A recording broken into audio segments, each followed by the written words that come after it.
All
right, welcome everybody to the 36th anniversary of the America with Disabilities Act. We're celebrating 88, our version of Independence Day.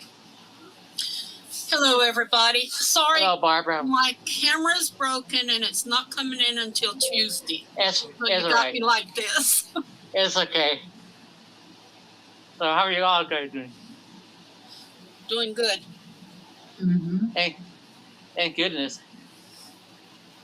Today I got Ian, Gina from Gina's class. Gina Bradford, right? And genuinely, Gina, I have and that Barbara channel.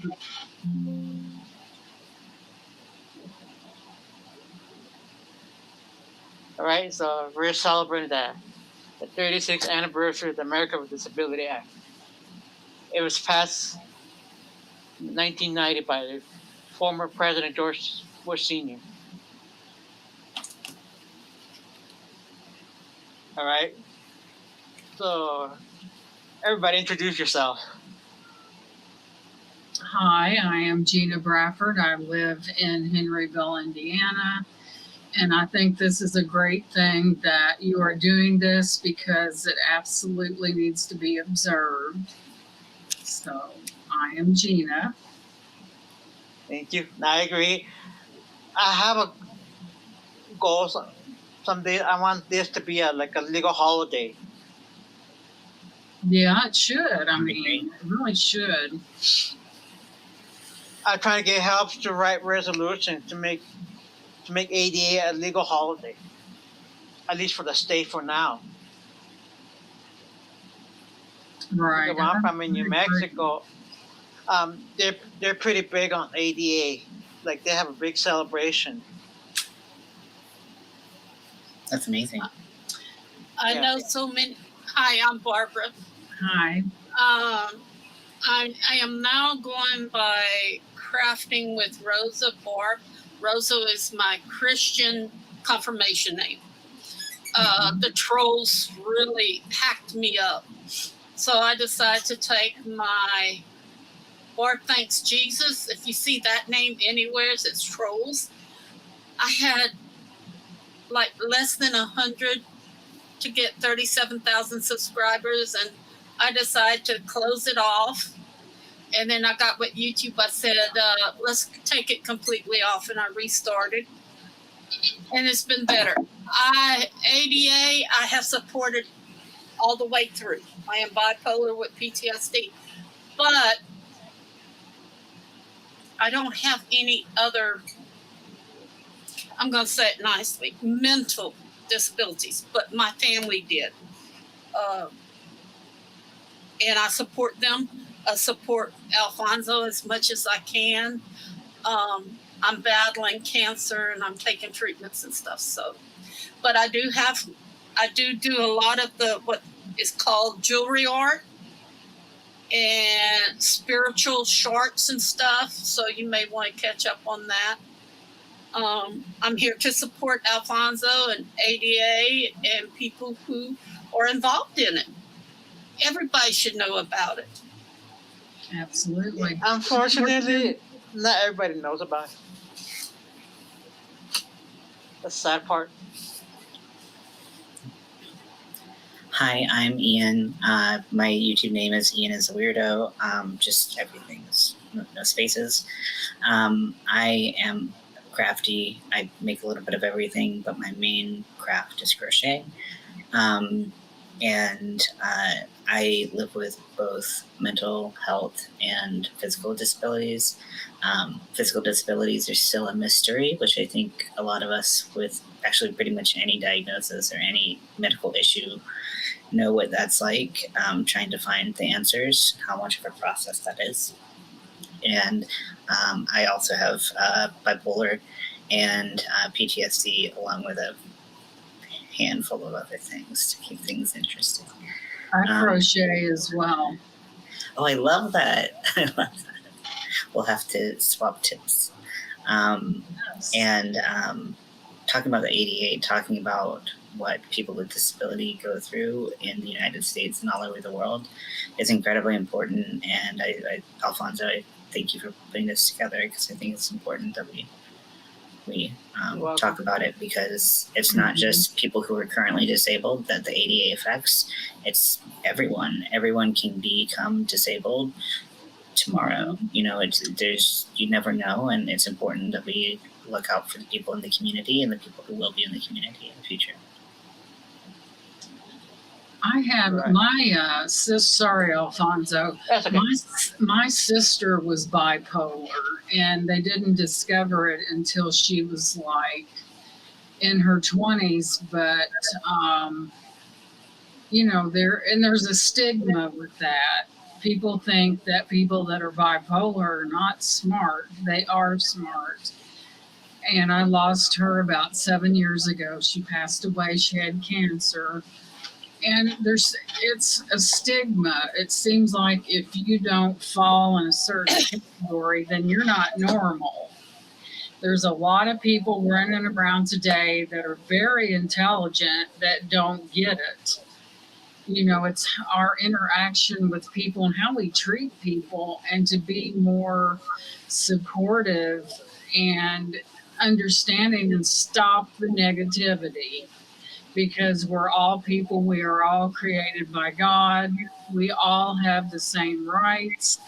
So I don't know why people do that. But yeah, my sister was like that. And I can kind of see where Barbara and Ian is coming from, because, you know, there are struggles, there are indifferences, but you have to understand you are still people. And you deserve to be loved, and you deserve kindness. And so many times there's so much stigma with that. But just letting people know that there are people in the world that things have happened to them that have been crushing and debilitating. It doesn't mean that you are weak at all. It just means that you have went through something that is more than what someone else has gone through. And it's tough, guys, especially in society that we live in today. Things change all the time. Bad things happen, and you can see that. There's things happening all over the world that are so devastating, and we deal with things differently. Not saying that, because you deal with something different doesn't mean you're weak. That's your personality. That is the personality that God gave you. And we're all people. And if people would stop judging and take a look at that person and not say, well, they've got this problem or whatever. Look at that person and do not judge what you do not know. So there we go. That was my spiel. So Awesome. I think I agree. I think I that's agree. a good point. And I think that stigma is a lot of the reason, not just for bipolar, but for a lot of conditions, is the reason why the ADA was so important. And I hope I'm not spoiling anything in the presentation. But stigma that led to differences in education and how people were treated out in public, and all of these things. If you think that people with disabilities aren't mentally capable of doing certain things when they are, or they shouldn't be allowed in public because their appearance is unsettling to people. All these things, I think, the ADA did its best to address for so much. But thank you for your kind words about bipolar and just in general. you're welcome. But yes, no one has the right to judge anyone. We are all people. God made all of us, and people should stop the judging. To me, it is the wise person that looks beyond the physical and sees that person. There's a person there. That person has feelings, and I'm sure a lot of times people feel alienated by going out in public because they might look different. So what? You're a human being, you deserve respect. And, it really gets me fired up because I worked with the disabled as well as the elderly. And, it just wasn't me going in and punching a clock. And it was about, I had goals for these people. And it was like, I took it very seriously because I wanted to enrich their lives and teach them that there are things that they can do. And everyone should have a goal in that, guys. It shouldn't be you watching the clock, which was the case. Guys, caregivers are hard to find. I do not have a nurse's education at all. The people that are doing things like this towards people that are mentally or physically disabled, they need the help. Exactly. If you can't respect yourself, you're not going to respect others. So and I've gone to see my counselor quite a bit lately because of the treatments and stuff for the cancer. And I tell you what, if it wasn't for prayers and family and friends and counseling, I would have died 2 years ago. But now with the treatments, it's a lot of side effects, and it affects the bipolar and the PTSD and all that, But when you see something like this, they're crazy. And I mean crazy. It's not only just It's childish as well. Right. Another thing, they're attacking. I have 60% Native American blood in me. Okay? They're attacking the Native American, which is a hate thing. And you keep coming down hard on people like that. And I want to start new. And I have. And I'm not looking for subscribers unless they want to subscribe to me. And really, the trolls are the ones subscribe. A lot of trolls have subscribed to me again. But I just do my own thing. Let them do whatever they need to do. Because there's more than just me watching what's going on. Being with PTSD, I'm going to be 71 next month. And I've had a total now of 37 surgeries all my life. It's hard. Life is hard. I pray every day, and I try to be good, and I try to do what I need to do. you know, and I look at people as being better than I am. And I've always done like that. I disagree. You're a human I know, being. but I have to be like that because I'm a sinner. Sorry. Everybody's We all a sinner. are. Yeah. And I look upon myself as if I can make or get somebody to be better than what they are today and not fight them on religion or politics or anything. Just let them be themselves. Leave them alone. You know, it's got to get better because this world is not getting better at all. And it's going to be harder and harder for those who has mental and physical disabilities. And the insurances. A lot of places have stopped taking certain insurances. What are we going to do without insurance? You know, a lot of the places that used to help disabled people, mental or physically disabled, are closing down, especially in Louisiana, where I'm at. Because we've had so many hurricanes and stuff like that. A lot of the doctors have moved out of here. And the doctors that have stayed, either you have to have really good insurance or you don't have nothing. Yeah. Same thing with some of the counselors and stuff. They've moved out. A lot of them stayed. They have family here. But a lot of them are realizing that they're getting more and more clients. We're not called patients. We're called clients. And my counselor told me, he said, I had at least a 30% increase in the last year of clients. He said, the world is a mess. I said, I know. Very much so. So, it's, you know. I understand what we all go through. It's not easy for us. Me being blind, it's not easy. A lot of people don't trust me.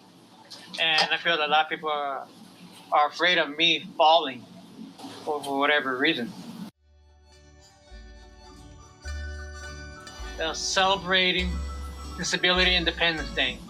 We celebrate the anniversary of the passage of the American with Disability Act, also known as ADA, which was passed and signed into law by former President George Bush Sr. in 1990. We celebrate our version of freedom and independence. It's our version. You know how like we have like the 4th of July, stuff like that? But this is our version of the 4th of July. Now Americans are living with either visible or invisible disability. So what is American with Disability Act 88? One thing that for sure supposed to prohibit discrimination against those with disability in areas of public services such as employment, education, transportation, housing, and other public and private sectors. It also prohibits retaliation or any adverse action forcing against those who are exercising their right under the ADA. And I want to say this, that in Colorado is still kind of like that. Unfortunately. Even though the law was repealed in 1976. Welcome in, Lori. Well, I think what people forget is that a human being is a human being. It doesn't matter what they look like. Society is so geared to perfection and things like that, where they're forgetting that people are people. That's it. It doesn't matter what you look like. It's, you know, it's how we treat and relate to other people. And some people just really miss the boat on that. You know, I think people that have disabilities, no matter what it is, deserves kindness and respect. That's what's wrong with this world now. people put people in categories when we're all people, no matter our ethnicity, our age, what we look like, our our intelligence. We're all people, and it shouldn't matter about that. It's we're all people. It's we are all created in God's image, and who gives people the license to judge another person? But it happens all the time. We don't know the shoes that another person walks in. And we should not judge. People go through a lot of things these days, and some people are so selfish and self-motivated, they don't care. There's no kindness, respect, or love for another person. It's like they believe that they are totally better than someone else, and they're not. We were all created equal in the eyes of God.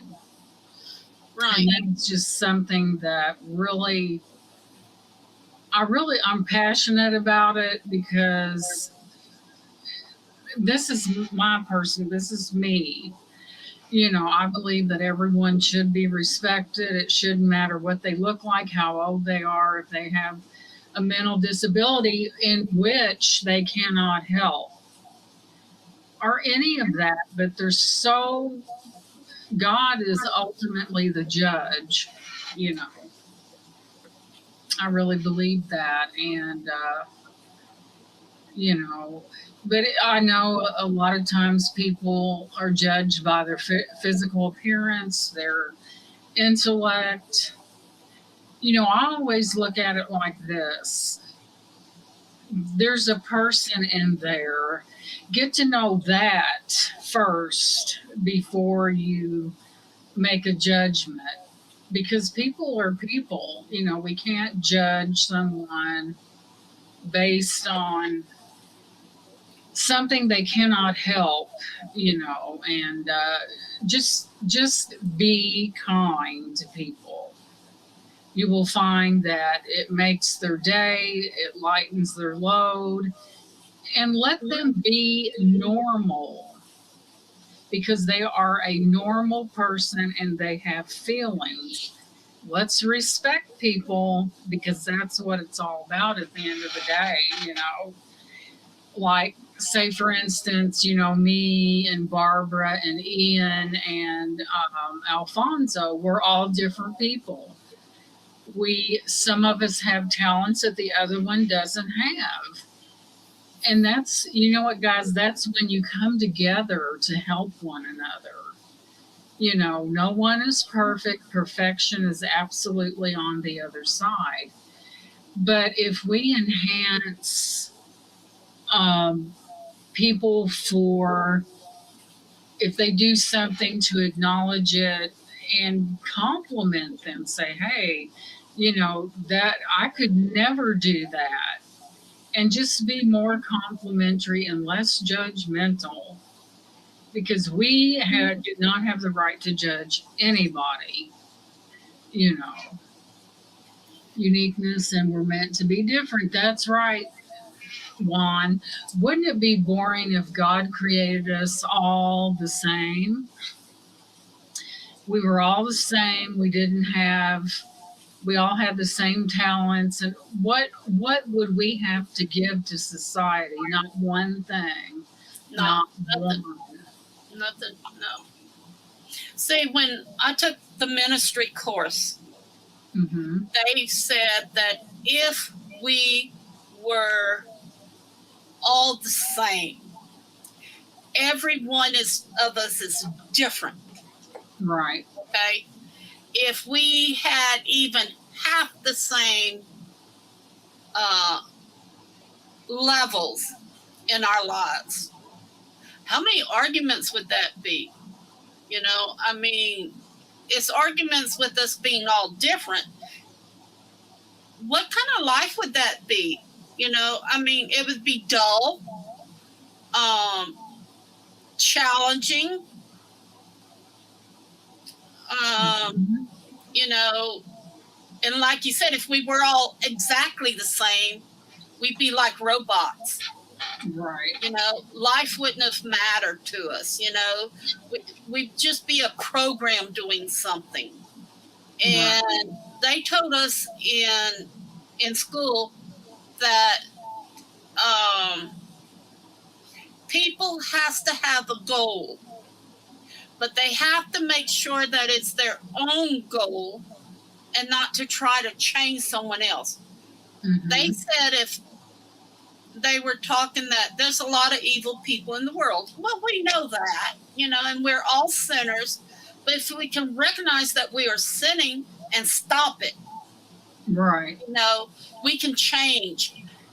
Anybody with any kind of disorder, mentally or physically, can work through it. But you have to make sure that you understand what you're going through. You talk to people about it. You share. Somebody out there keeps asking me to get back on here and talk about the different things. I'm not wanting to do that anymore. The thing is, I can tell you where to find it. You can Google it. YouTube has so much information. Why aren't people using YouTube? If you have mental health problems or anything, skin problems, say you have bone problems or whatever, get on YouTube, Google it, use your search engines, Firefox, all that. The best thing is call your doctor, talk to your doctor about it. But it does help people that has things that they talk to someone who has the same thing. Right. The symptoms may not be the same, okay? The severity of it may not be the same. But if you talk to someone who has gone through it and can give you some insight as to what may happen or may not happen, it helps them mentally prepare for whatever they need in their daily lives. That is true. Okay, why support disability freedom and independence? Many individuals with disability are living on a fixed or low income without many opportunities to get out of poverty. Because many individuals live from disability check to check, assuming that they'll even get disability support, which many don't have or almost impossible to build a savings or financial safety net. Many individuals with disability are unable to hold a traditional job or work traditional hours without the proper support from the vocational rehabilitation services or other support employment. The disability-friendly community is only the community that anyone can ever enter at any time, with more likely to enter at one point in their lifetime. So building a more accessible, disability-friendly world where everyone is accepted. 23% of the adults with intellectual developmental disability between the age 21 and 64 live well below the federal poverty line. Adults with disability are 2 times or more likely to experience food insecurity due to low income, being unemployed, compared to those without disability. In that ratio, like 41.8 versus 18.3%. Over 1/3 of them are unemployed. Now, not all disabilities are visible, and some are invisible. The visible disability could be those physical, could be blindness, wheelchair bound, any mobility aids, cane, walkers. That's all example of physical. Invisible will be like intellectual, developmental, Down syndrome, autism, cerebral palsy. That could be invisible disability. Other illnesses could as an invisible disability as well. What is the disability freedom and what independence mean to you? Being able to hold a job, being able to get an education, being able to go out with friends, being able to do things independently with the proper support and assisted technology, being able to be your own self, knowing when to ask for help when necessary. Now, I'm going to ask each one of you. I'm going to start with GEANA. Okay. To me, it's giving those a chance that have a disability to be able to do things that there's a stigma with that too. People think, never assume that someone can't do anything. And when you have a person with a disability, you work with what they can do.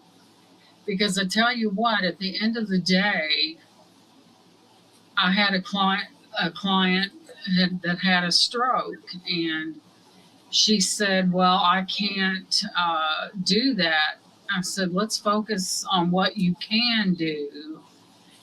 And she was in full agreement. And I think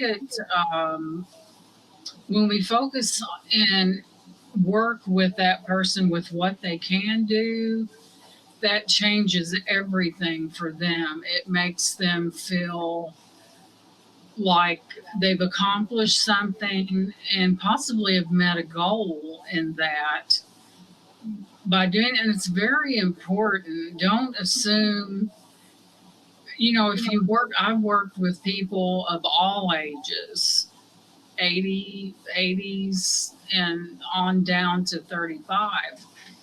And you really don't want to assume they can't do it.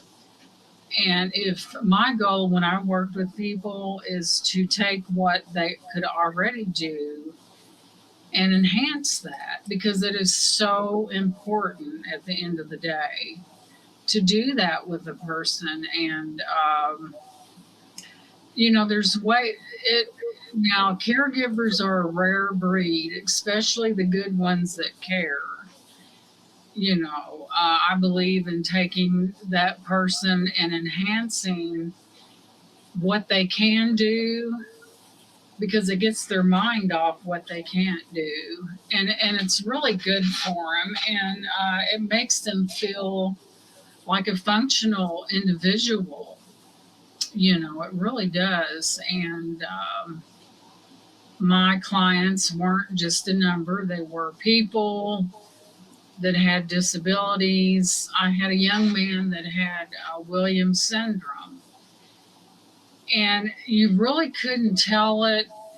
And he was so proficient on the drums and the electric guitar, because that was something that is well known about people with Williams syndrome. They are really good at, but you know what? I never treated him like he had a disability.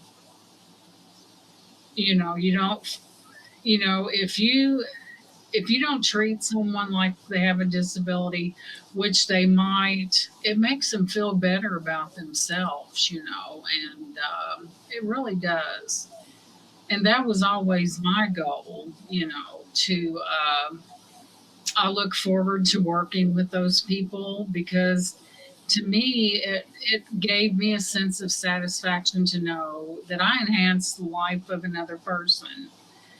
That just because they have a disability doesn't mean anything, because people can learn, guys. I've seen a lot of in situations, well, they can't learn that. I said, watch me. That was a challenge. So therefore, that's what we worked with, And if we don't treat people like they have a disability, then, it makes them feel better about themselves. So I guess I was I'm glad, Alfonso, that you invited me, because I'm very passionate about people that have disabilities that can be worked with. And there's a stigma because people think they can't do it. Well, when someone tells me I can't do something, look out, because that's my personality. You can prove you can. Yes, I've been guilty of that, but I'm really thrilled to be here, really, because I get to talk about something that I am passionate about as well, so thank you, Alfonso, for the invitation. You're welcome. Really appreciate that. You're welcome. I'm glad to have you. Well, thank you very much. Okay, we're going to move on to Barbara. First thing I usually try to do is I make a quick evaluation of someone I'm around. And a lot of time people will just open up. But when I have been given a friend and I see that they have a disability, I kind of look and see if they have any self-esteem before anyone, even one without disabilities. If you don't have self-esteem, you can't move on. You don't think you can do it. You don't think you can do it. So you build their self-esteem by starting small, then slowly increasing. And I had a man that wanted to do some woodwork, and my dad was a carpenter. So what I did was, he says, I can't do it. I want to do it, but I can't do it. I said, do you know your tools? Well, some of them. I said, okay, why don't you describe the tools you have to me? And that got him interested back into the idea that he's got the tools. Why isn't he making something with them? So the next visit I had with him, I went and I brought some wood. And I said, can you show me what you've learned about using the tools?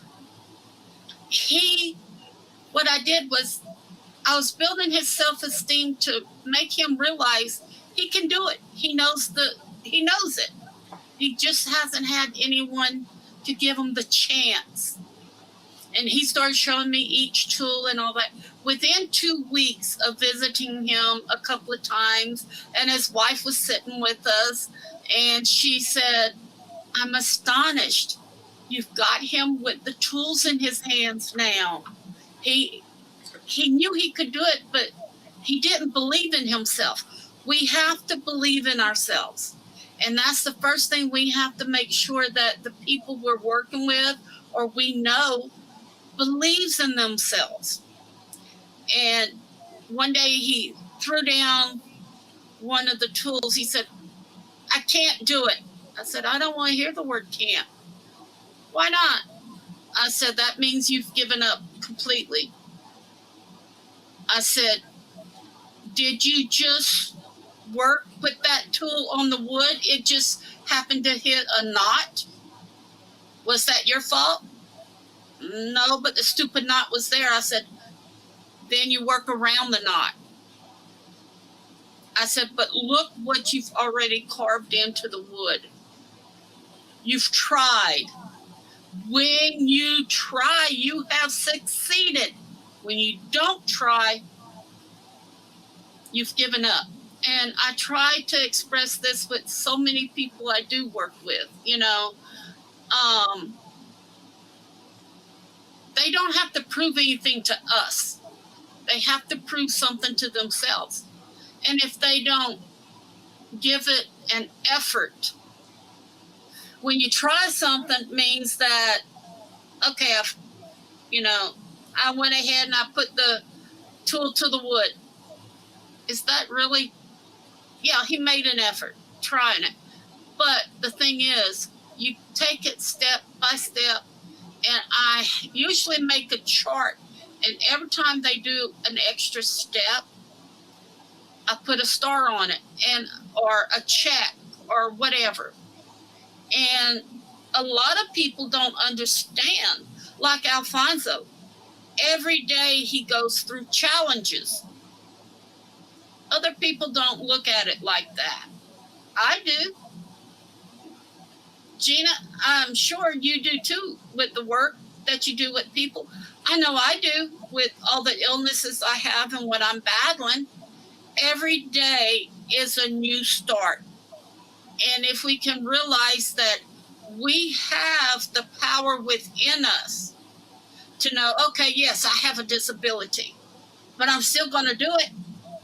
And if we can teach and show other people that effort that we put out, they can see they can do it too. I don't care what you have. I do a lot of the beadworks and crocheting and all the crafts. You wouldn't realize I have 3 fingers in my right hand that are numb. I don't feel them. because Oh, of my nerve goodness. damage. But I still do it. I push myself, I may shake, and when I talk to people and some come visits me and we go to the senior citizen group, they see that, look, she's shaking, but yet she's doing it. It may take me 10 minutes to put feet on the needle, but I'm doing it, you know? If she can do it, I can do it. And that's what we need to show them. If we can do it, you can do it too. Right. I always say you only fail if you quit. Try, and try again. Well, I had a client one time and I took him to see one of their friends in a nursing home.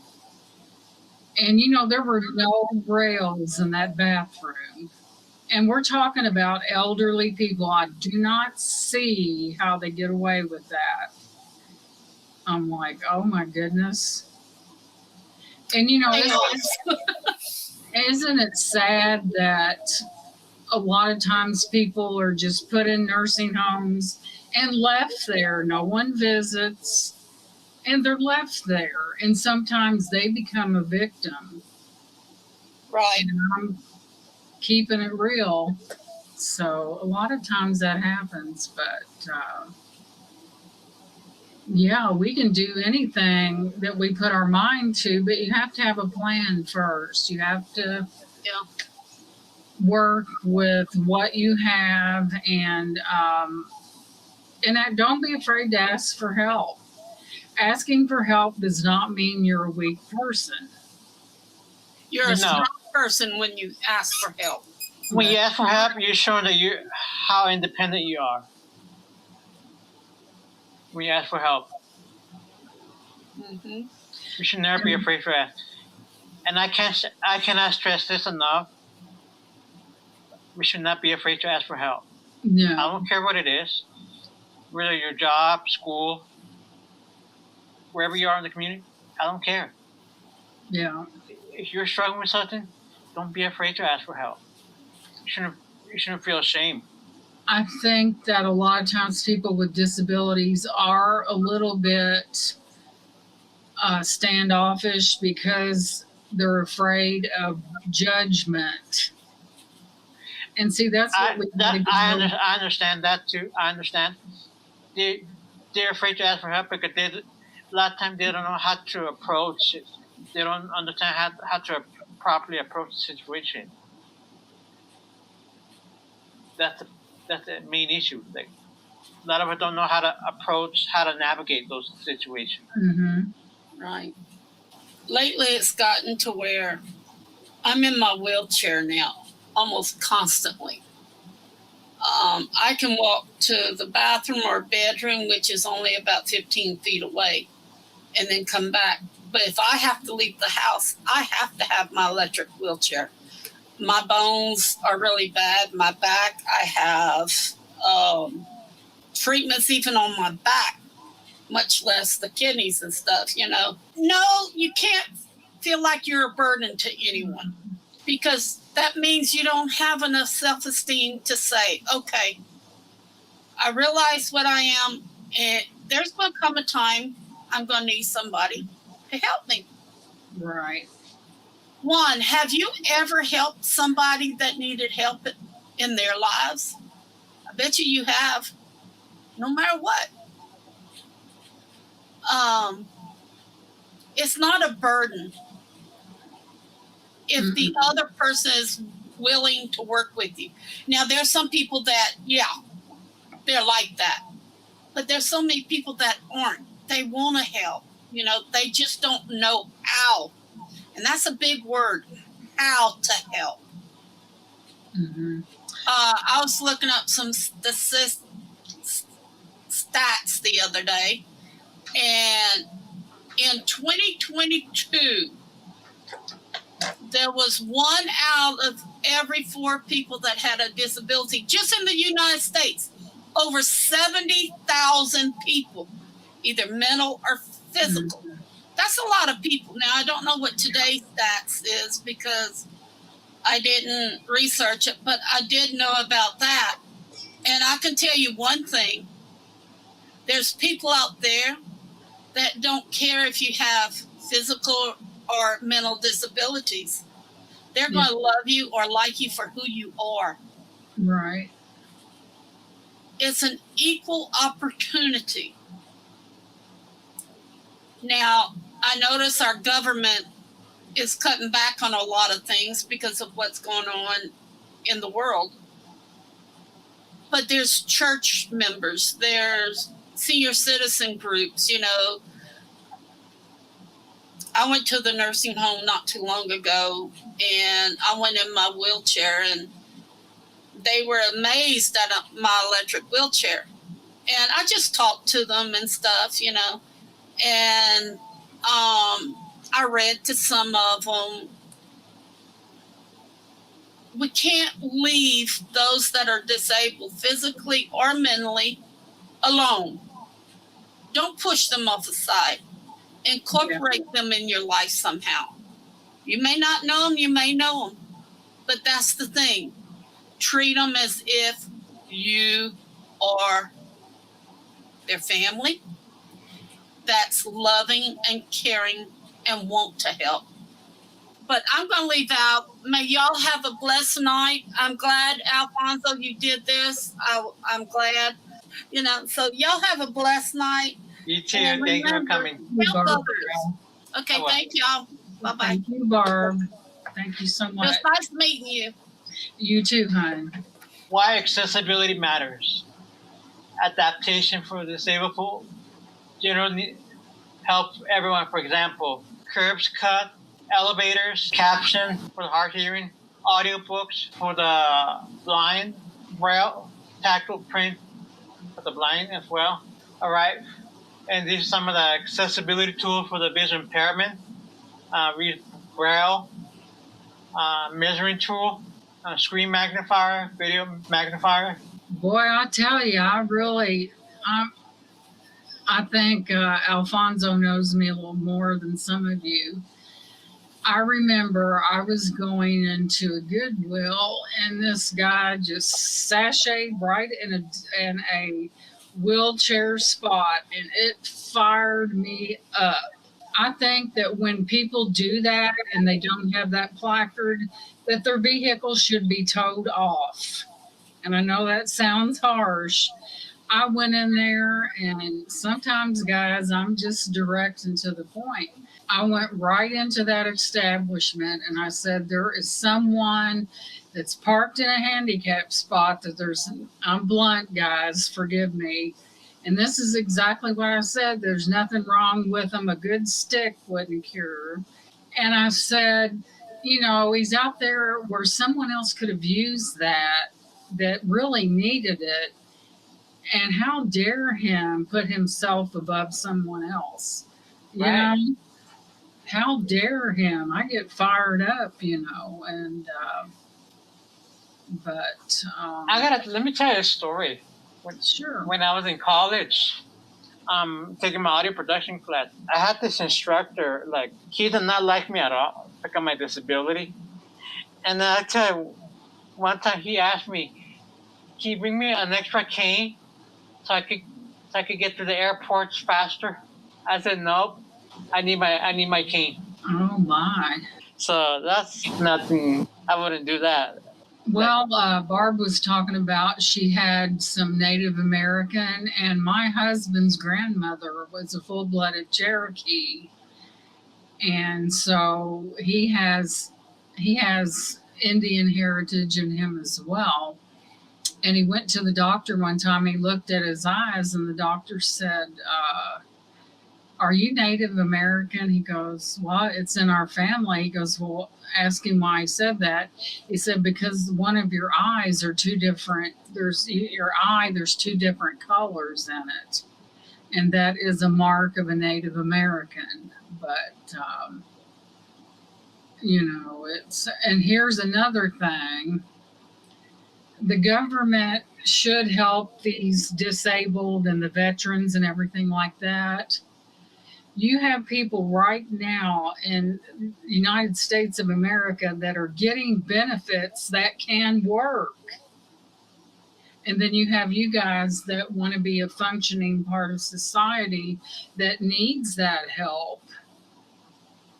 And, I say take care of these people with disabilities and the veterans because, they're people and they should be acknowledged as so. And I know there's a lot of you with disabilities out there wished you could work, but you have a disability. The government's got it totally twisted, guys. When you help someone that is able to work, it should not be from the cradle to the grave. They should be made to take job training and get themselves busy and stop taking away from these people that need this money. And I know I'm blunt, but what can I say? Help these people. Like I said, there's many that are disabled would like to work and be part of a society in that realm, but they can't because they are disabled and they can't. And if the welfare system is all messed up. They don't investigate things anymore like they used to. And people make a mockery out of them and they don't care. And you know why? Because we as citizens, the ones that are working, is taking care of them. Now, if I had a vote on who I took care of, it would be the disabled and the veterans and the older generation that has already paid. They've worked all their life. You go for disability, they're going to turn you down. And the government hopes during this time that you're going to pass away. I know this is very blunt, but I'm truthful. They hope you're going to pass away so they don't have to pay. The government has squandered the money for years. They've spent, and it's the world we live in today, guys. Sometimes, like I had said in my other chat and my other channel, they make things look good that are totally bad and vice versa. Take care of these people that they're born with a disability. It is not their fault. And take care of them and make these people that can work, make them work, make them say, well, I'm going to give you job training and you're going to work. Because if you don't, I'm going to cut you off and then they'll find a job. And I'm not saying to take care of people there. And there are innocent children suffering because of this. And, you see it all the time. My daughter works in a retail environment and they cut them, they're letting them have certain items now. No junk food, no soft drinks or whatever. And they would come in there and buy these soft drinks and sell them for cash money. And a man came in there one time and he said, well, my kids need to eat, but I'm going to sell these. And I said, he'd better be glad it wasn't me standing behind there, because I would have got the information off his card and turned him in. Would it have done any good? Who knows? They don't investigate things like they should. Well, it depends what state you're in. Texas investigate. Mexico does investigate. Well, I'm in Indiana, and if I've worked with some individuals that were elderly that would have welfare workers come in and their clothing looks like they dug it off the bottom of their dirty clothes hamper. No professionalism. And they look like that they've had a 12th grade education. And, when you work, you're supposed to look the part. And they come in there, and to them, it's just another case. You're a number, on to the next. And there are many kids that have been abused and they do nothing. And another thing, I worked for a company that the disabled and the, the people in the wheelchairs and the things like that, they couldn't count on these caregivers to give good service and watch these people. And they cut it off. They cut that service off because they cannot find people that take pride in their work and think about the person over themselves, and they cut that. Isn't that sad? Oh, yes. And it's sad. I'm like, when I went in there, I wasn't goofing off. I was a good caregiver. I was recognized for that. And I took my job very seriously. If I seen something going on that I felt like was wrong, the first person I would contact was my supervisor. And they turn people into that adult protection agency, and they should. I've helped people that I would come in, and some of the relatives were kind of rough. And a lot of my friends were worried about me, but I knew that this person needed me, and I wasn't going to desert them. Now, would I put some of their relatives in the wind? You darn right I would. If they were doing something wrong that affected my client, they're out of there. That's the way I was, but that's how you have to be, guys.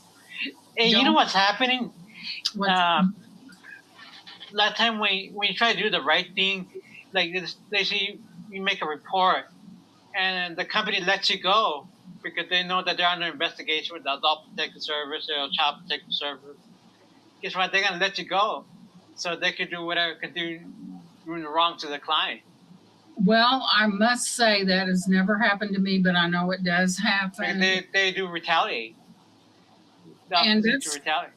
that's why this law is so good, because it protects people that have disabilities. And it's, I could not fathom going into a place with someone with a disability, be it mental or physical, and not helping them the best way I can. With mine, I knew about all their medicines, and I watched them like a hawk because they're a person, and if you don't stand up for people's rights, then who is going to? A lot of times they intimidate the person that has a disability for something they cannot help, and it's totally wrong. But it does happen, and with this Disability Act, it does ironclad protect those who can't protect themselves. It really does, and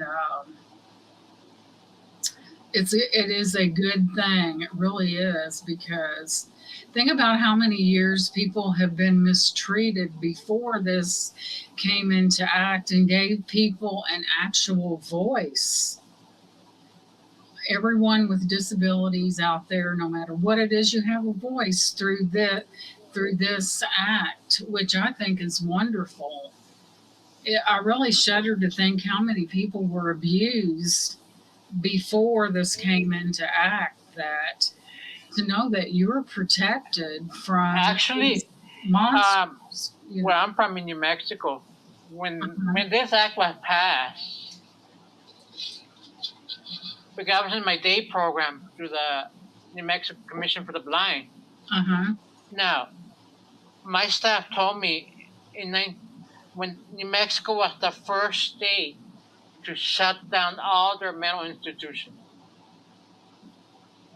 was the first state to get rid of them. So New Mexico is the only state that calls it a disability freedom state, because they're the only one that really respects, that really protects those individuals. Where I'm from, we have called the Disability Rights in New Mexico. And yeah, they go after businesses, those who discriminate, shut them down, give them hefty fines. They don't care. Oh my goodness. disability rights in New Mexico. If you mess with them, they're gonna shut you down, make you go bankrupt. Mm.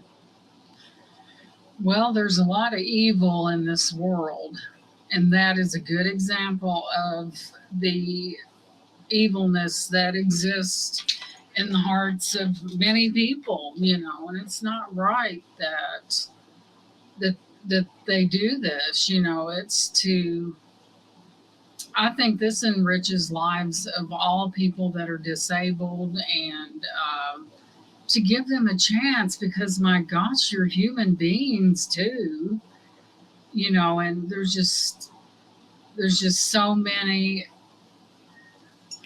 things that go on that take away the rights of the disabled. And I'm glad that this has taken hold and that the disabled have something to hang on to, you know, and without fear of retaliation. And I know retaliation does happen, but it really shouldn't. You know, when you... Unfortunately, it does. It It does. does happen. And it's really sad. It's been going on. And, you know, we as people, the only thing, it can be changed if we all come together for that common good. Yeah. You know, there are power in numbers, you know, and oftentimes people are afraid to speak up. You know, they really are. And Yeah. but I'm gonna that's... tell you a story. Let me tell you something. Back in 2009, I got a job working at Walmart as a cart pusher. Mm-hmm. The manager that hired me, he knew that I'm blind. Right? Mm-hmm. So, wow. And I said to myself, wow, this is the closest job I have to the railroad. Running those trains. I enjoyed it. Got to enjoy doing it for 6 months. And then they tell me, the manager that hired you was not supposed to do it. Oh, really? Oh. So they put me inside in the maintenance. And then, another 6 months later, they sent me out to the parking lot, collect the trashes. Here I go rolling around with a big old cart, kind of obstructing my vision, even though it's very limited. Mhm. So the moment I roll out, a speeding car comes by. He sent my trash cart flying all over the place. Oh, no. Manager called me in the office the next day, and he told me, I need to see you with the job coach by the end of this week. Do you understand? So I call my agent, and they tell me, well, all we could do is provide you a job coach for at least 30 days under post-employment. So I had a job coach for those last 30 days. When my hours were up, I need to talk to my manager, and my store manager say, okay, since he's not gonna have a job coach anymore, the only option we have for you is that I had to put you on a medical leave of absence. And so he put me on a medical leave of absence, telling me that I cannot come back unless I have a job coach permanently. So that leave of absence was supposed to be good for a whole year. And he said, if I do not come back after a year, I'll have to terminate you. Well, I've seen the way some people drive in parking lots. I mean, you can't be held responsible for somebody that... My daughter works there at the Walmart, and she's had people run into her car and just leave. So I don't understand their Because they theology. say I'm more about safety hazard to myself and others. With they claim that it overrides ADA. Safety overrides ADA. Well, it seems like, I mean, yes, outdoors is different. There's drivers that don't watch what they're doing whatsoever. Why couldn't they have put you on the inside, like stocking shelves with assistants, you know? Well, here's the thing. with Walmart, they wanted me to be able to do the task without any assistant, without any visual aids. At the same, they want me to be able to do the same thing as everybody else without any assistant. Well, that was not right, because I tell you, you know what? Walmart has had lawsuits against them for not giving employee breaks. And now they make sure they take them, because they've been sued more than once. You know, you got to give people breaks, you know. Yeah. And I tell you what, when I got hired on with Walmart, when you get hired on with Walmart, now they have you sign an agreement that you will not sue them or go to the Equal Opportunity Employment Commission. So you're basically signing away your rights when you work for Walmart. Oh my goodness, my daughter's been there for probably 16 years, you know. She runs a register, but well, and in the same breath, there's people that work with her that whine and cry. They tell them to do something, they whine and cry, and then they tell them they don't have to do it. Well, if you're, you know, it's just ridiculous, and they take advantage of those who will do a job, you know. Like I say, they'll work a good horse to death, you know. But I tell you what, when I worked at Walmart, I got associate of the month within the first 6 months. I got employee of the month. Well, that is wonderful. And they tell me it doesn't happen that way Well, normally. They It doesn't happen. obviously seen something in you that they were very impressed with, you know. But me being like, because I had two good evaluations from them, associate of the month, and then they have to be let go. Well, Walmart they have a warehouse as well. And they say if something falls out of the ceiling and hits you in the head, Yeah. that, well, you wasn't aware of your surroundings, which is, I think, is just totally crazy. I mean, they just don't. Walmart really, if you get down to it, they don't treat their employees that well, especially those loyal employees. You know, I always say, if you got someone's going to work, you better keep them, because there's going to be 5 right behind them that are lazy. There's nothing worse than someone that comes on a job and passes the buck and are late. I can't stand that, you know. So Hey, you must. I tell you, I see that all the time. Where Isn't I that- work at now, Yeah. I've seen so many people come and go, cashier, supervisor, furniture guy.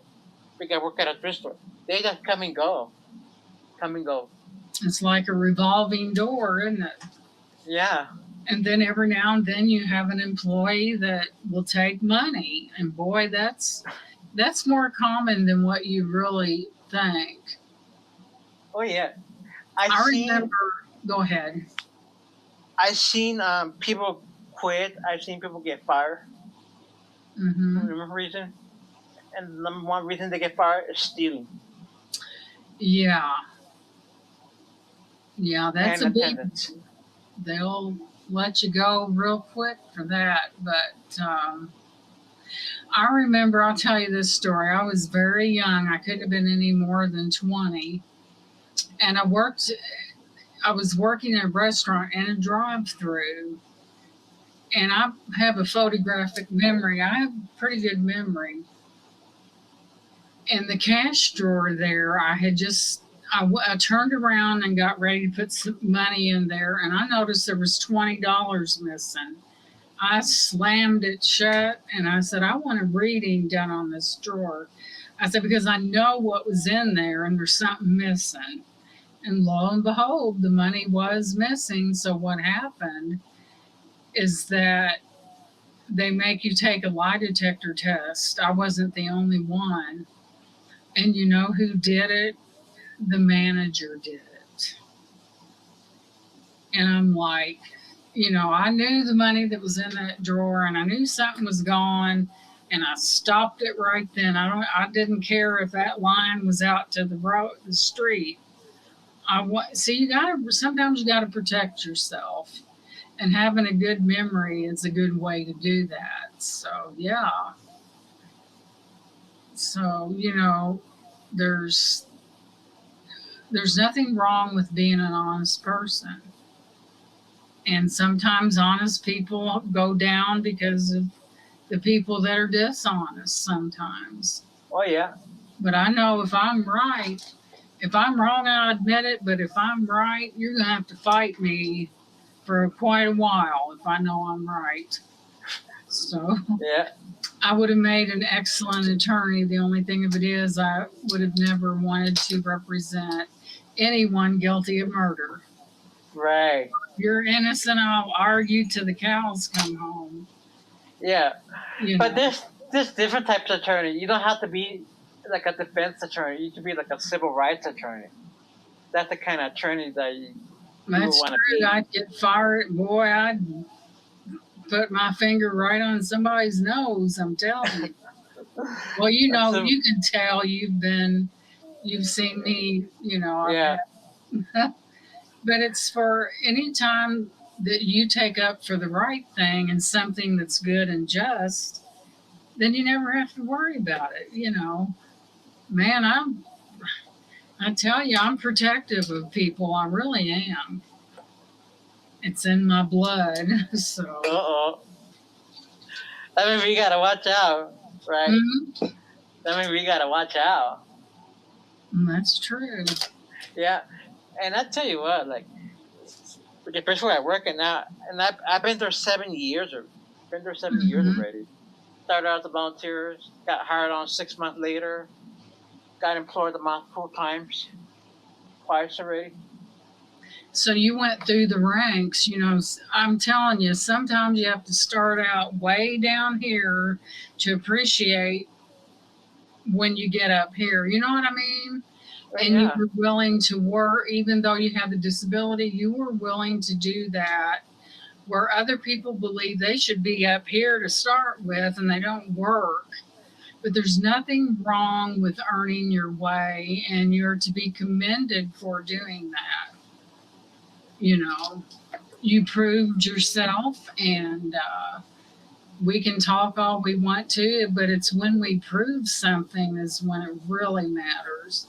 yeah. You I wish I could work full time, but I can Mhm. only work very limited hours. So many hours because of your disability. Yeah. Well, yeah, it's always You know, not. and my dream job of working for the railroad.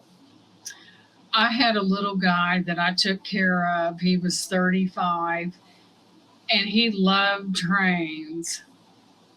And he would watch them, and you could see his heart just racing because he was so excited. He loved trains. He really did. We would watch the trains. We'd go in the park and stuff like that. And, you know, we did activities, you know, we just didn't sit there looking at one another. But I took him to the YMCA. We both did the swim class, and I like to do things like that with them. Just don't sit there and look back and forth at Right. each other. But I Right. enjoyed it. It was really. He had quite the personality. He was a big Kiss fan. He loved the band Kiss. He loved it. He loved going to concerts, and he liked his WWE wrestling. But it was just, I mean, he was my daughter's age. It was like being around my own son.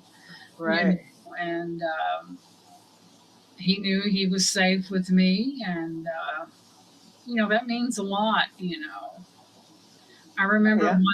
one time we was going into a store, and there was two guys fighting on either side of the door. And I said, come on, let's get on the other side of my car, because I didn't want to get him in the middle of that. So they finally broke it up, and we went in, and I told that guy, I said, well, he stole my shoes. I said, but does that mean that you argue and fight in between a door where other people can be hurt? I said, if he did something like that, let the police handle it. You're not proving anything by fighting in between a door. And I made sure that my client and myself was on the other side of my car. But I couldn't believe it, to see something like that. But my first priority was the safety of the client. It was, I couldn't help it when I went in there. That's what I said to him when I went in there, So I am just a little bit on the blunt side, but sometimes that's what it takes. Yeah. People don't know what you're thinking unless you tell them, it was really uncalled for. And yeah, definitely. so, Like Yeah. my case, I was like to the close job that I was working at Walmart to the railroad. hmm But other than that, I was like, oh, now I want to show you what lately I've been working on. Okay. Some 3D prints. These are my intermodal well car, my model trains. Oh, wow. As you can see, it got braille markings on it. They're 3D printed.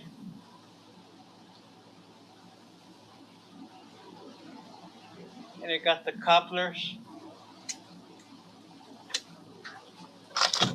They're the double stack containers. Oh, wow. So, Alfonso, your love for trains, did that start when you was a child? Yep. Oh. And I also got this rail spike 3D printed. Oh, wow. Braille markings.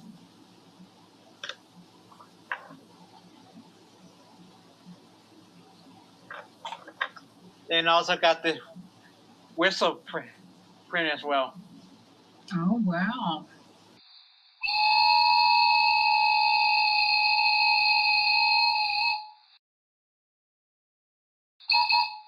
It sounds like a train, doesn't it? Yeah. And I want to show you something that I got really big. 3D printed. Nice. It's in braille. Stop on the red signal. Yep. Railroad crossing. That's pretty neat.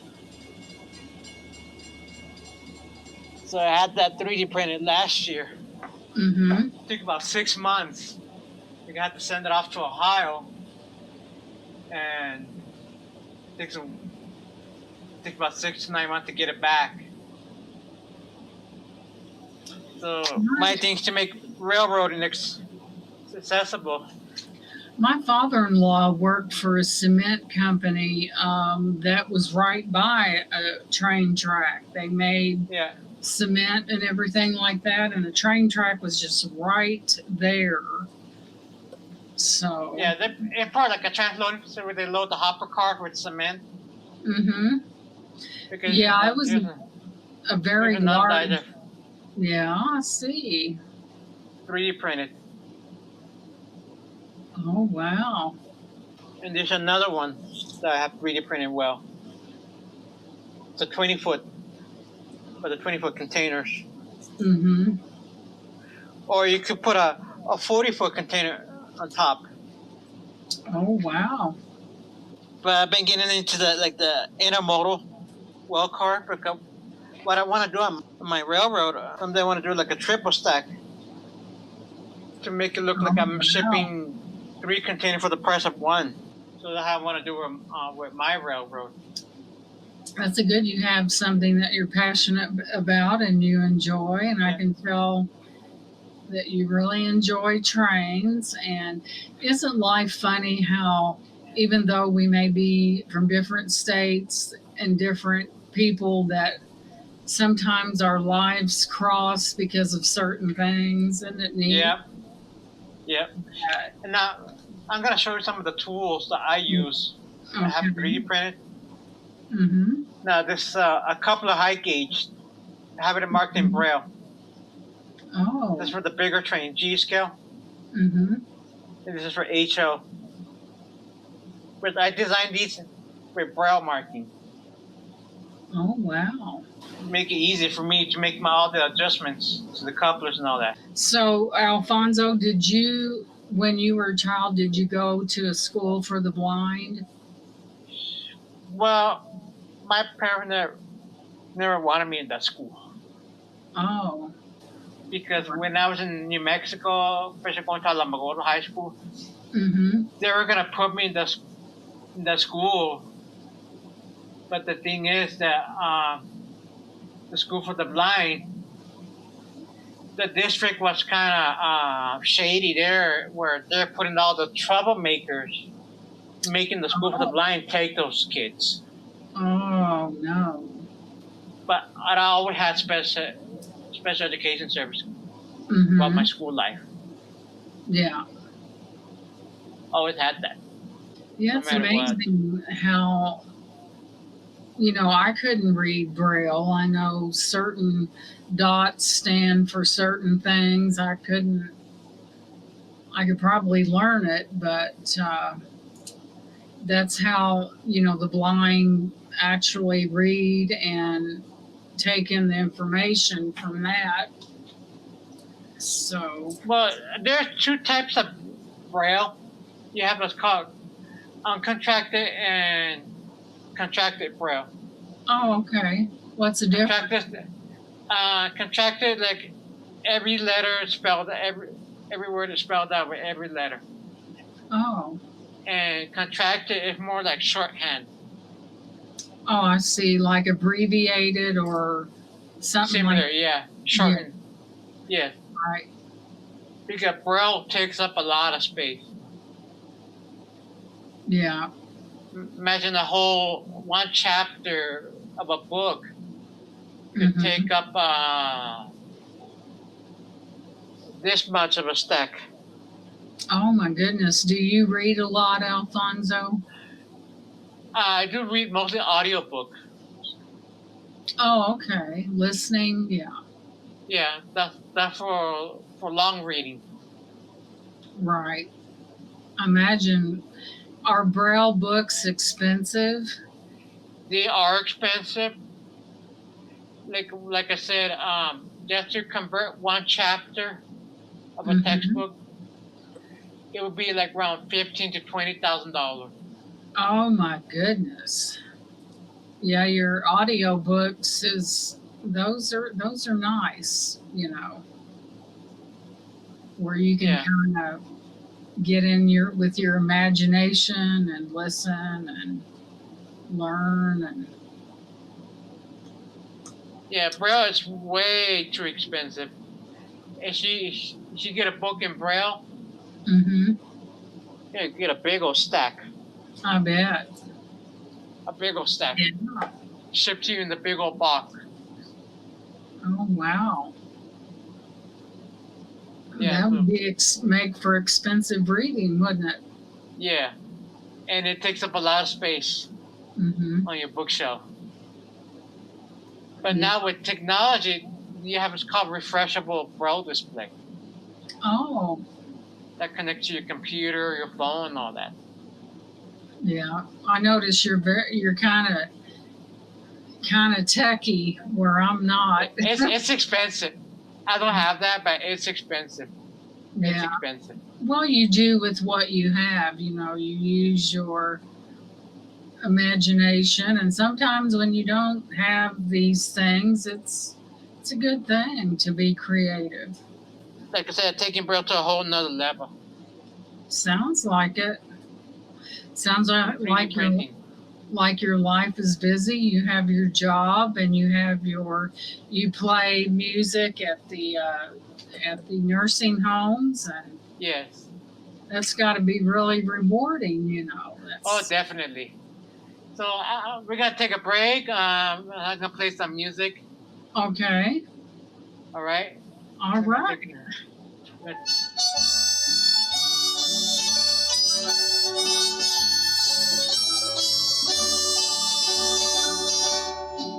You got the whole world in his hands. You got the whole world in his hands. You got the whole world in his hands. You got the whole world in his hands.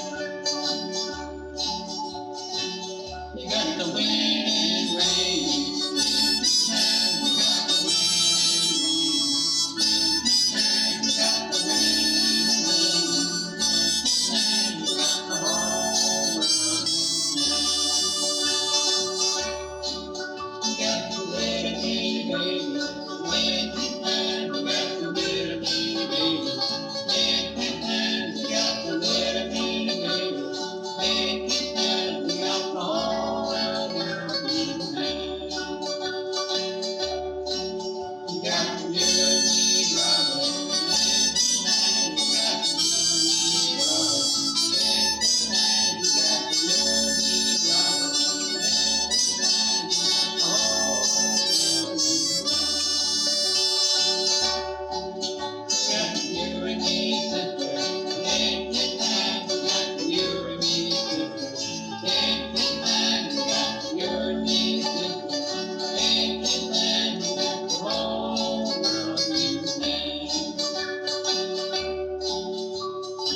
You got the whole world in his hands. You got the whole world in his hands. You got the whole world in his hands. You got the whole world in his hands.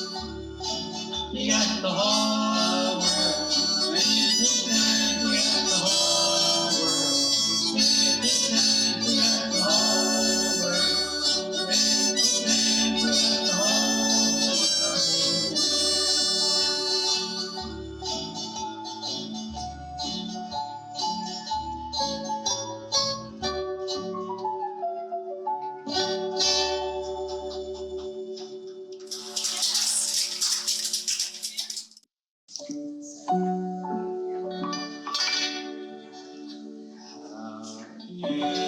Beautiful the morning has begun to waken you. With such early blessings, with pleasure we sing to you. On the day that you were born, the word came into bloom, and at the baptismal dawn, I will sing from forth your song. All is now hearing the wisdom song break through. Rise up early and morning, that we say best wishes to you.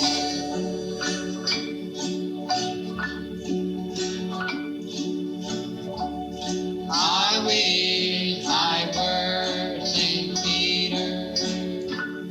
I wish I were St. John.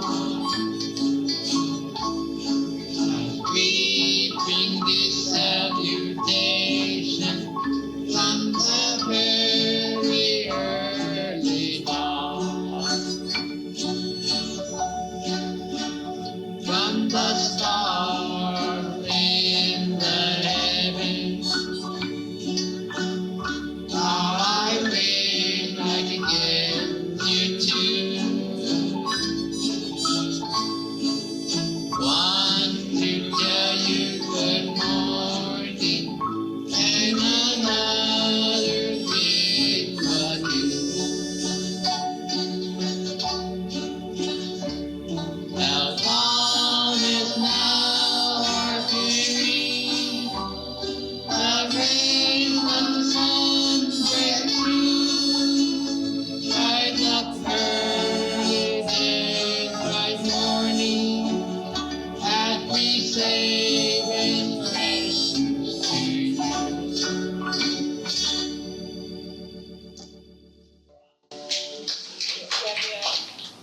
very nice.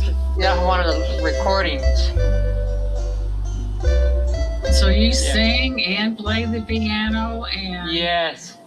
oh wow. Then when I bring those recordings home, that's when I add all the other instruments. Wow. Like the guitar, the banjo, and the harmonica. Mm-hmm. Called stereo overdub. Oh, do you? Yeah. That's pretty neat. I mean, You can have that. You can have a big studio setup. it sounds like you have a plan there. Yep. So lately I've been working on the most recent recording that I recorded back in May. And that takes a few months to record, to do the overdub, the mixing on it. Yeah, I couldn't do it. That's for sure. Yeah, but I tell you what, like I really enjoy playing at the senior memory care. Yeah, you're good at it too. It's a form of what you call that, a form of it's very therapeutic, isn't it? Yeah. Yeah, the residents seem to really enjoy it there. Yeah, I bet. Gives them something to look forward to, I bet. You play like every week or? On a monthly basis. Oh, okay. Well, it's good that you give your time for something that means so much to someone else, you know. Right. Even though the facility run by the corporate, and one of the issues that I've been having is like their piano going out of shape. It needs repairs. Oh yeah, it looked like it was an older piano. Yeah. Like it needs. The keys are getting stuck now, and the last time I played there, and it's starting to get out of tune.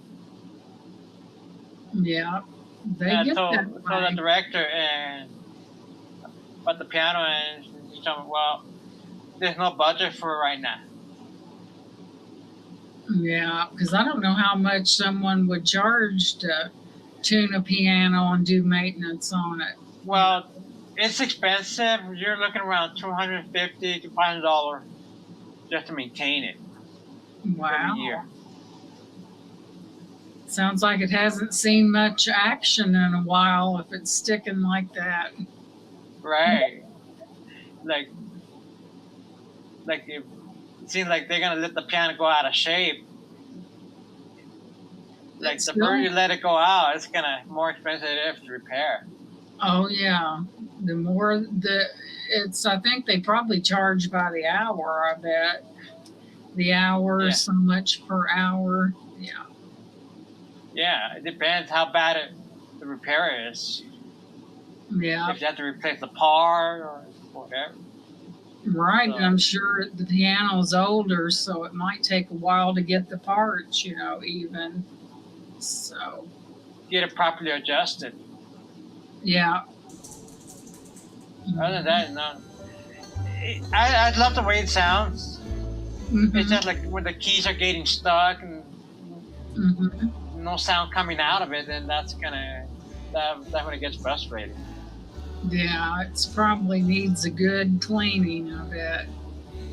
Yeah, and I've been in other nursing homes years ago. Like when I lived in New Mexico, I used to go to all the nursing homes and play there every month. And very nice. The best nursing home in New Mexico is the Good Samaritan Society. That was the best one down there. And I'm talking like back in from 2010 through 2014, something like that. That was the best one. Yeah. I felt really appreciated there. Yeah. Like they would call me every every month to go play. Yeah, it means a lot to him. You have someone, Rosa says thank you, and she says Alfonso is a gem. Yes, I agree. And then over here, they tell me I'm the in-house favorite for Saddle Rock. Do you Yeah, remember? well, I believe that. Yeah. The in-house, like, so they call me to go back and play. Yeah. Well, you do a good job. And sometimes they kind of call me they try to cut me short, like on a short note, on a very short notice. Like, well, you kind of cut me short there because I don't have a ride. Right. Do you own a piano yourself? I do have a keyboard. Oh, okay. I see. Boy, that's fancy. Not the best. Well, it's still pretty nice. You can, Yeah, practice on it. I right. wasn't recording, but Mm-hmm. to a real acoustic piano, it doesn't sound the same. Well, that's just a more updated version, I would say. Yeah, because these are digital, but it doesn't sound the same Yeah. when you compare to acoustic versus a digital. Yeah. Plus, an acoustic piano, like, you get used to the weighted keys. The keys are weighted. Oh, okay. And if I come right back to my digital keyboard, Mm-hmm. I have a tendency to be really hard on it Oh. Yeah. because I get used to the weighted keys. You do have piano player fingers, that's for sure. Yeah. The longer fingers, yeah. Yeah, so I get used to the weight of the keys. They're having to hit down hard. Yeah, that's true. And if when you move on to a digital keyboard, you have a tendency to hit the keys harder than what's necessary. Yeah. So it sounds like your life is pretty full. You have hobbies that you enjoy, and a lot of your time, I'm sure you play music quite a bit. Yes. You have the nursing home, so it sounds like you're very active, your job, and that's great. Yeah, I can't believe it's the first time I ever held a job this long. Normally I don't. In the past, as long as I ever held a job, like 18 months, 1 year. Well, that's a good thing that you're. It's a sense of accomplishment, isn't it? Yes. Nothing wrong with good old hard work, right? No. Yeah. No, because this is the longest I ever held a job here, like 7 years. Oh, wow. Like all the other jobs I had in the past, only lasted like 6 months, 1 year, 18 months, maybe 3.5. Sometimes you just need to find the right one, and then you're good, right?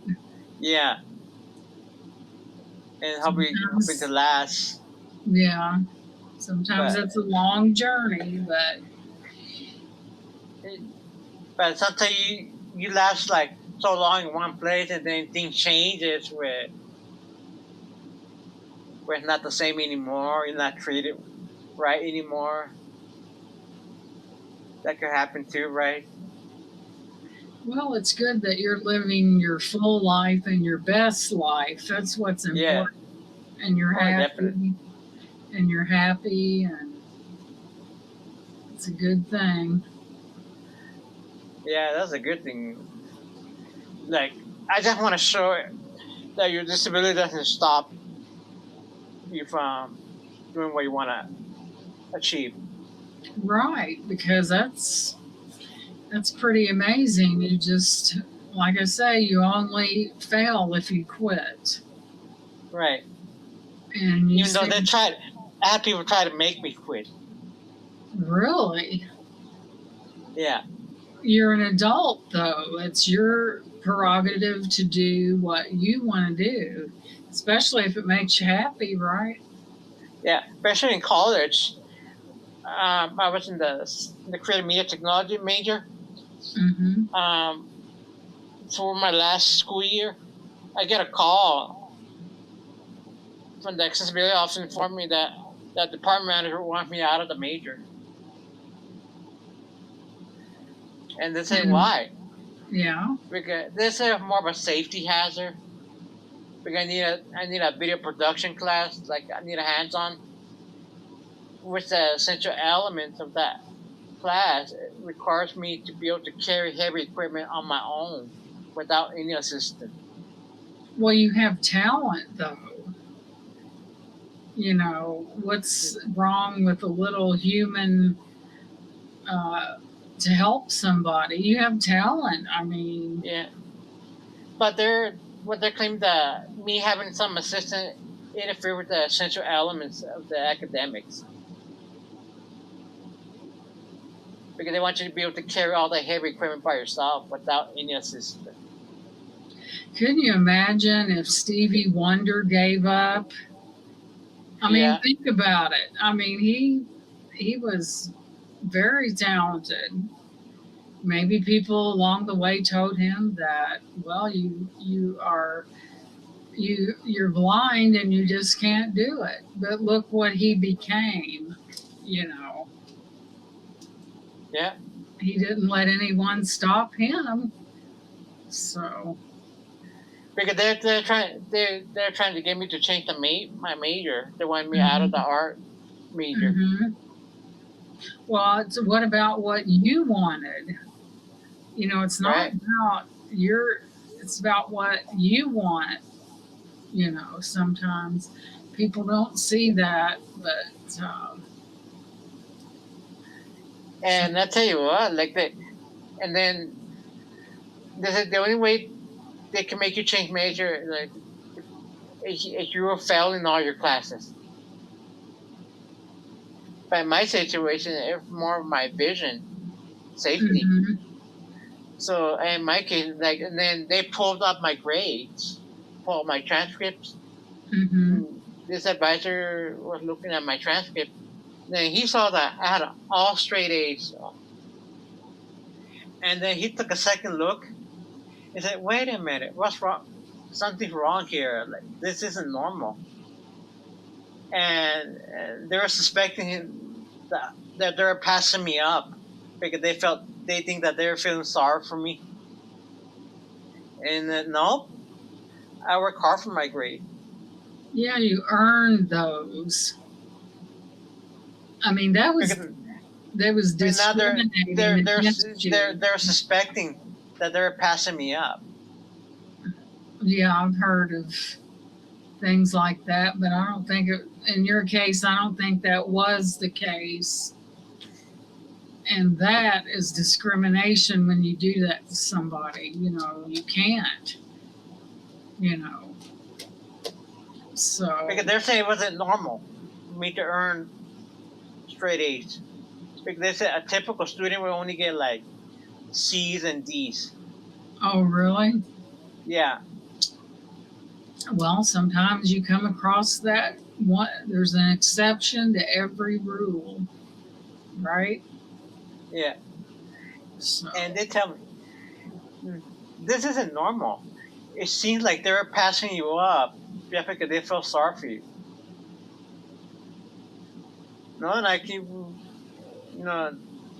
have to argue with the advisor because because he keeps saying it's not normal. Even the accessibility mhm. officer that were on my side, say, no, he earned his grade. Well, yeah, I'll say not only am I smart, I can play music. So there should be no interruptions, right? Right. So so what's up with that? Like, so why is it that you don't want him out of the major? So Well, that's, so at the end we had to come down to an agreement where to let me substitute a class Mm-hmm. to replace the one that I needed with a Right. different course. Yeah, that's what a school is supposed to be about, is to enrich the student, not, what's the word I'm looking for? Not discourage, but enrich, Right. and not be so darn negative, That's what they should be about. But unfortunately, it's not the case. The schools try to find the easy way out. Oh, yeah. What But have it's to money. accommodate. Yeah. I think if you have someone with the ability and talent, you should let them use it. Yeah. A talent without being used is not worth a lot, Right. If you have something to give, you should be able to give it. So, as an individual, I don't know, but to me, it seems like they just don't want to work. Because I asked another advisor, and hey, what do you think about my department manager wanted me to change majors Mm-hmm. because of my disability. And then you know what he told me? Damn, bro, they're asking for a big old lawsuit on their hand. That's They wanted true. you to change major because of your disability. Guess what? They're asking for a big old lawsuit. Yeah, because you can't do that to people. That's why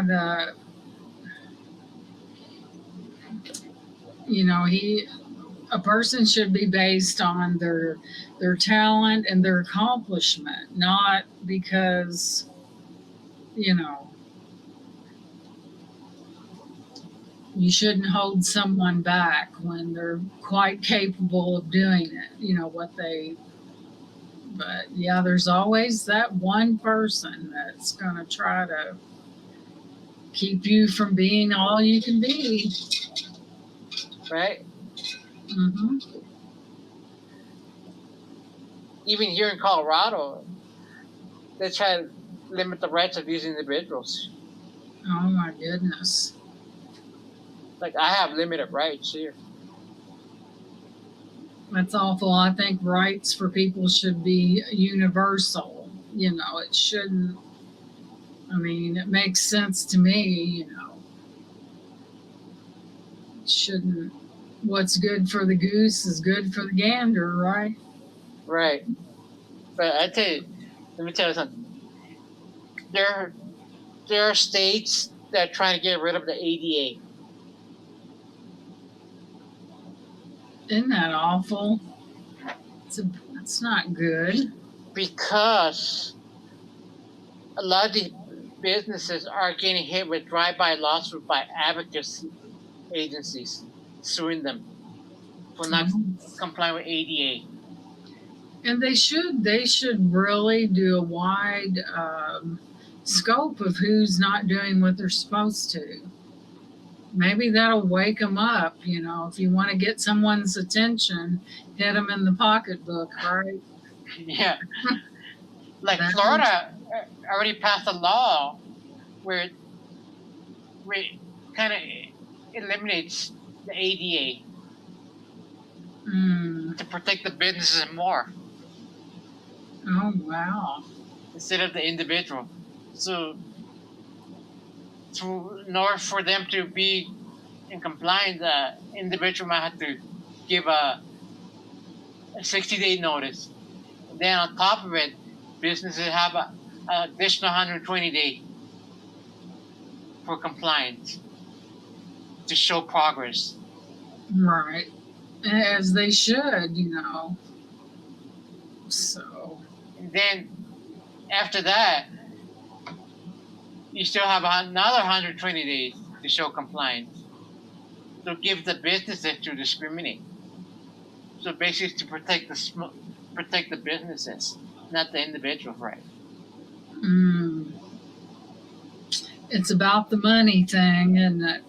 Yeah, because Florida got tired of these drive-by lawsuits by these advocates Mm-hmm. because they Well, think the ADA is a moneymaker. They're trying to make people do the right thing, you know, and they don't like it. Right, so Florida got rid of implementing laws to take a huge chunk out of ADA to stop these attorneys making money out of ADA, to stop the civil rights attorney. Well, they wouldn't make so much money if people would follow the rules, right? Right. So now, in Florida, it's all about the businesses. Yeah. Well, I don't know, but I'm just thankful I don't live in Florida. yeah, the laws do differ from state to state, but that New Mexico is the best state for me. Mm-hmm. Where I'm from originally. That's because ADA laws are much stronger.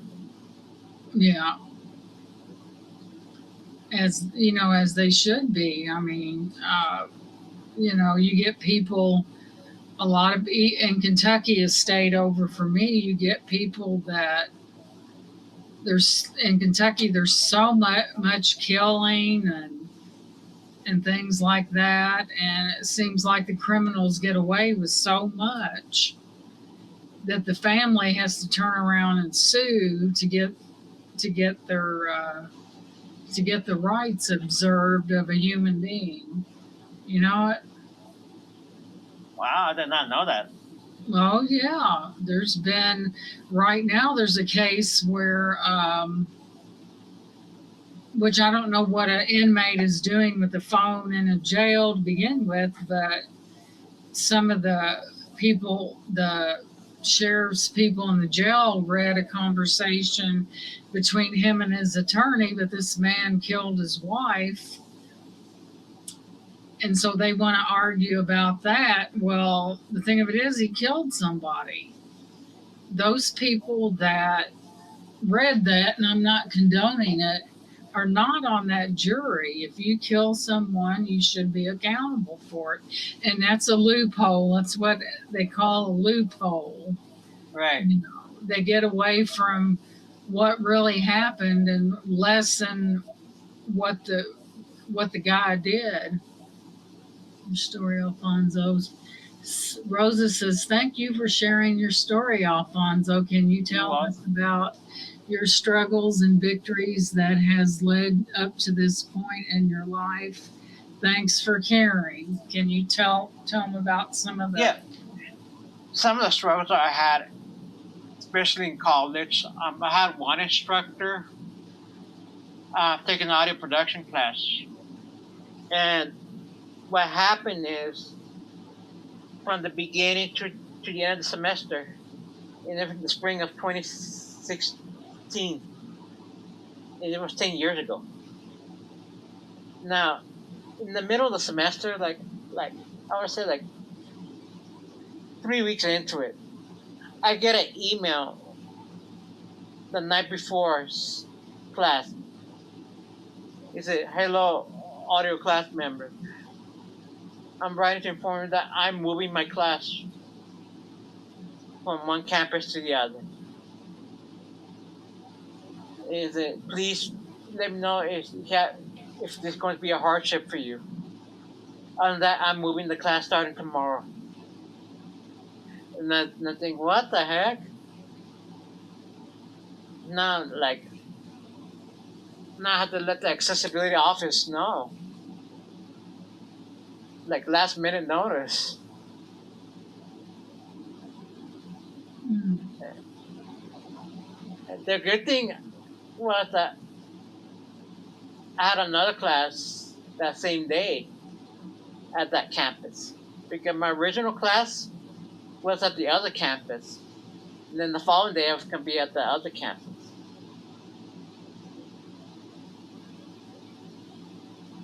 So what happened there was, when he moved the class, I had to drop another class. They had to get another class to be in one campus, because there's no way I can be traveling between both in one day. It would take me 3 hours on the bus to travel from one campus to the other. Wow. So when I went in to the administrator's office, just to ask for direction how to get to this location, and from what I ended up finding out, because they asked me for my schedule, and they said that there was no paperwork, no official paperwork at the administration that he moved. So they ended up taking me down to see my department chair, who was in charge of my major. And that's when I find all this out, that he moved without permission.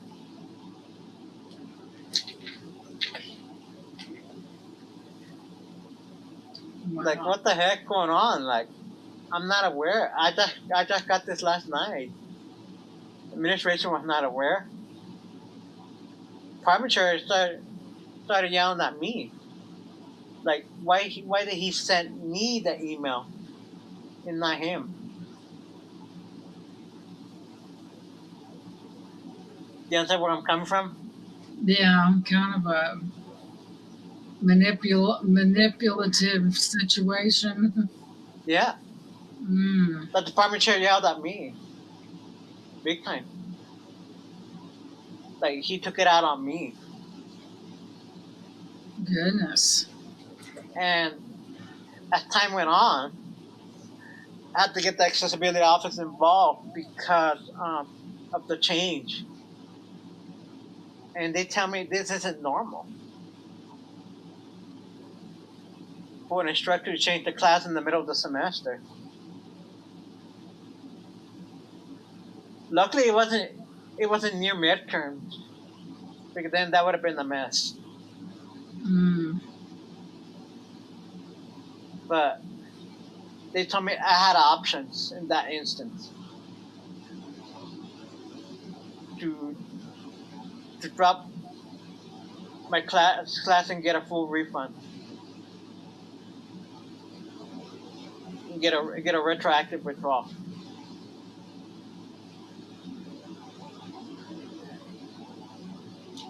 So as time went on, after getting my accommodation changed, my instructor told me, when it comes to exams, he told me I need 2 weeks at a time. I need 2 week notice for the exam, because he would give me an exam like last minute, just to avoid give me the accommodation. mm, And I went to the accessibility office and explained to them what's going on, and they said, no, you have to give you the option. You need a 2 week notice. And he refused.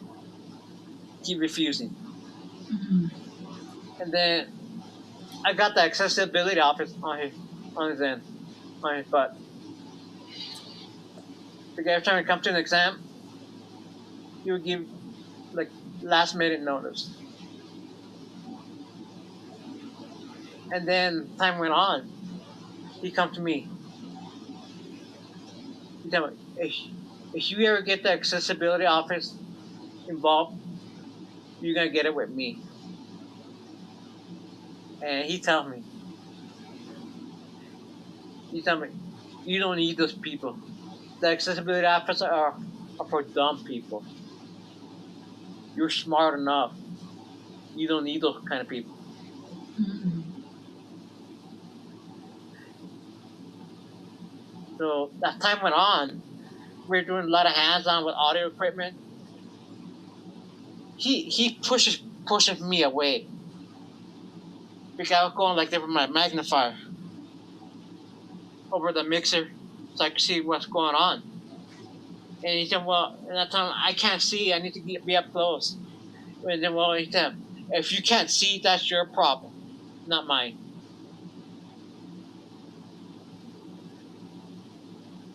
Mm. And then he was telling my note taker, he said, in the future, I'm thinking in the future, I'm going to have any future student with disability, I'm going to have to make them withdraw. I cannot be accommodating.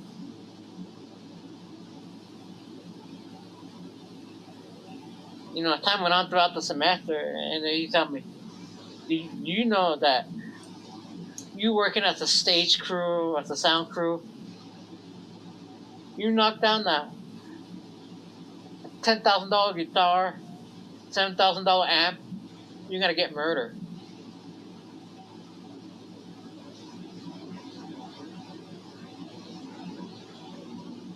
Because he told me, because I work as a sound manager in Mexico, and I'm on, and I teach part time. So every week I have to fly out to Mexico. And he talks about the cartels and all that in the music industry. So every time an incident happens, he gives these people the address and location of his crew members. So they could go and murder them Oh, for damaging the equipment.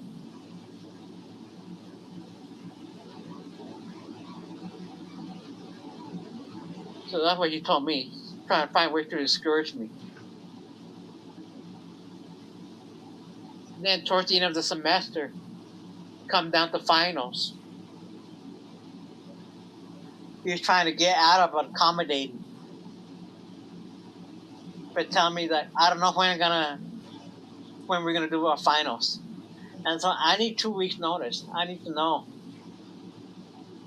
Until I got the accessibility office involved again, they set him straight.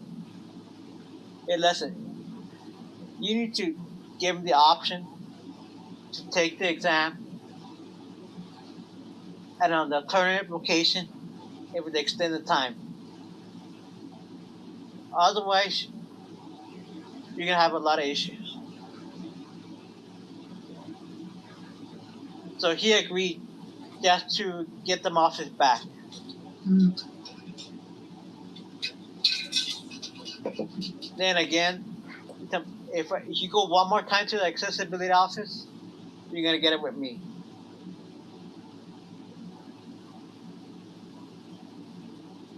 So I went back on the day of my exam. I went to go take. I explained what's happening, and then what happened during my exam, while taking advantage of my extended time, he sends another student to go pick up my exam. And they check, are you guys done? And I said, no, I'm still working on my exam. And that student was saying, please tell him to hurry up because he needs to turn in his grades. He's leaving town. And they said, no, he needs to wait till he's done. So as soon as I was done with my exam, with my extended time and everything, that's when he got to retrieve the exam. And I still made it, still got an A+.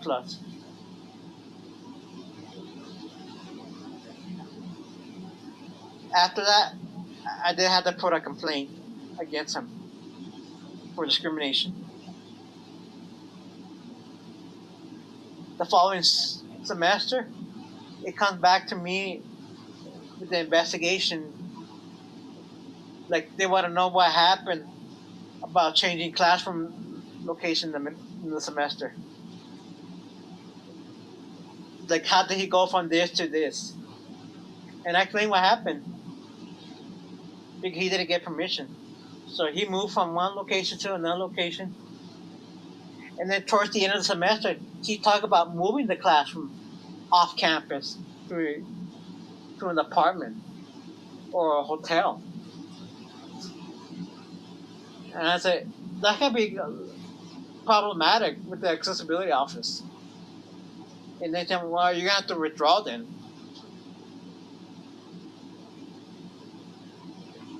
And they tell me, well, because since he moved without permission, we're not going to hire him back.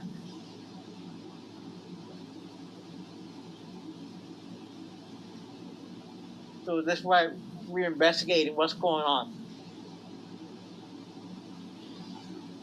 Hello, Edna. Welcome in. Edna says, came in to say hi, Alfonso. Hi, Edna. Welcome. Congrats on celebrating the 36th anniversary of ADA. So after my complaint of him moving the classroom location in the middle of the semester, they assured me that it's not gonna happen anymore to future students.